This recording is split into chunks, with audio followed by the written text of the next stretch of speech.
ചെറിയ പെരുന്നാളിനോടനുബന്ധിച്ച് യുഎഇയിലെ സർക്കാർ ഓഫീസുകളുടെ പൊതു അവധി പ്രഖ്യാപിച്ചു. മാർച്ച് 29-ന് മാസപ്പിറവി ദൃശ്യമായില്ലെങ്കിൽ 5 ദിവസത്തെ അവധിയാണ് ജീവനക്കാർക്ക് ലഭിക്കുക. സ്വകാര്യ മേഖലയിലെ ജീവനക്കാരുടെ അവധി ദിനങ്ങൾ അധികൃതർ ഉടൻ പ്രഖ്യാപിക്കും. യുഎഇ മാനവശേഷി സ്വദേശിവൽക്കരണ മന്ത്രാലയമാണ് ഈദുൽ ഫിത്തർ ദിനങ്ങളിലെ സർക്കാർ ജീവനക്കാരുടെ അവധി പ്രഖ്യാപിച്ചത്.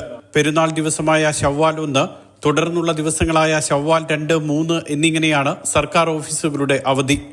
മാർച്ച് 29-ന് ശനിയാഴ്ച മാസപ്പിറവി കണ്ടാൽ മാർച്ച് 30-ന് ഞായറാഴ്ചയാകും പെരുന്നാൾ. ഇങ്ങനെയെങ്കിൽ തിങ്കൾ ചൊവ്വ ദിവസങ്ങളിൽ കൂടി സർക്കാർ ഓഫീസുകൾക്ക് അവധിയാകും. 4 ദിവസത്തെ അവധിയാണ് ഈ സാഹചര്യത്തിൽ ജീവനക്കാർക്ക് ലഭിക്കുക. മാർച്ച് 29-ന് മാസപ്പിറവി ദൃശ്യമായില്ലെങ്കിൽ റമദാൻ 30 പൂർത്തിയാക്കി മാർച്ച് 31-ന് തിങ്കളാഴ്ചയാകും പെരുന്നാൾ. ഈ സാഹചര്യത്തിൽ വാരാന്ത്യ അവധിയടക്കം 5 ദിവസത്തെ പൊതു അവധി സർക്കാർ ജീവനക്കാർക്ക് ലഭിക്കും. വെള്ളിയാഴ്ച പൊതു അവധിയുള്ള ഷാർജയിൽ 6 ദിവസത്തെ അവധിയാകും ലഭിക്കുക. മാത്രമല്ല, വ്യാഴാഴ്ചത്തെ പ്രവൃത്തി ദിവസം കഴിഞ്ഞാൽ വീണ്ടും വാരാന്ത്യ അവധി കൂടി ലഭിക്കും. സ്വകാര്യ മേഖലയിലെ ജീവനക്കാരുടെ അവധി ദിവസങ്ങൾ തൊഴിൽ മന്ത്രാലയം വരും ദിവസങ്ങളിൽ പ്രഖ്യാപിക്കും. Mathrubhumi news, Dubai.